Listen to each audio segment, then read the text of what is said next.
పింఛను రాని వితంతువులకు ప్రభుత్వం తీపి కబురు చెప్పింది. జూన్ నుంచి కొత్త వారికి పింఛను ఇవ్వాలని నిర్ణయించింది.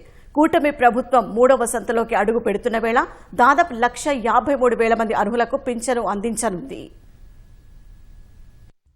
కొత్త పింఛన్ల మంజూరుపై కూటమి ప్రభుత్వం కీలక నిర్ణయం తీసుకుంది. ముందుగా అర్హులైన వితంతువులకు పింఛన్లు ఇవ్వాలని నిర్ణయించింది. కూటమి అధికారంలోకి వచ్చి జూన్ 12 నాటికి 2 ఏళ్లు పూర్తయి 3వ సంవత్సరం వస్తుంది. ఆ సందర్భాన్ని పురస్కరించుకొని వీటిని మంజూరు చేయాలని ప్రాథమికంగా నిర్ణయం తీసుకుంది. వితంతు పింఛను విభాగంలో రాష్ట్ర వ్యాప్తంగా 1,53,000 మంది అర్హులుంటారని సెర్పు అంచనా. వీరందరికీ పింఛన్లు ఇవ్వాలని నిర్ణయించారు. వీరికి 4,000 చొప్పున పింఛను మంజూరుకు నెలకు 61 కోట్లు వ్యయం కానుంది.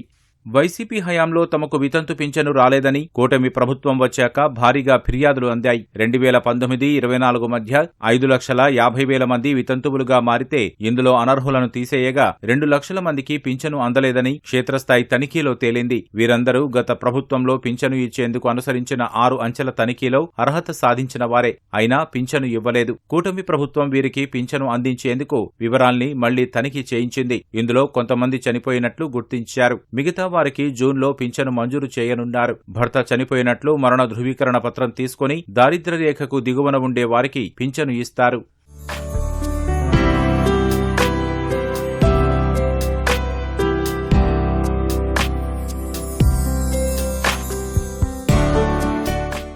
కూటమి ప్రభుత్వం వచ్చాక స్పౌస్ కేటగిరీ కింద ఏ నెలకు ఆ నెల కొత్త పింఛన్లు మంజూరు చేస్తోంది. పింఛను తీసుకుంటున్న భర్త చనిపోతే ఆ పింఛనును మరుసటి నెలలోనే భార్య పేరు మీదకు బదలాయిస్తోంది. దీనికి స్పౌస్ కేటగిరీగా పేరు పెట్టింది. ఆ కుటుంబం అప్పటి వరకు పింఛను ఆసరా కోల్పోకుండా చేయుత ఇస్తోంది. ఇలా ఇప్పటి వరకు దాదాపు 2,30,000 మందికి కొత్తగా పింఛన్లు అందించింది. కుటుంబంలో పింఛను అందని భర్త చనిపోతే అతని భార్యకు వితంతు కేటగిరీలో వెంటనే పింఛను రావడం లేదు. తమకు పింఛను ఇవ్వాలని వారి నుంచి ఎమ్మెల్యేలపై ఒత్తిడి ఉంది. దీంతో వితంతు కేటగిరీలోని అర్హులందరికీ పింఛన్లు ఇవ్వాలని ప్రభుత్వం నిర్ణయించింది.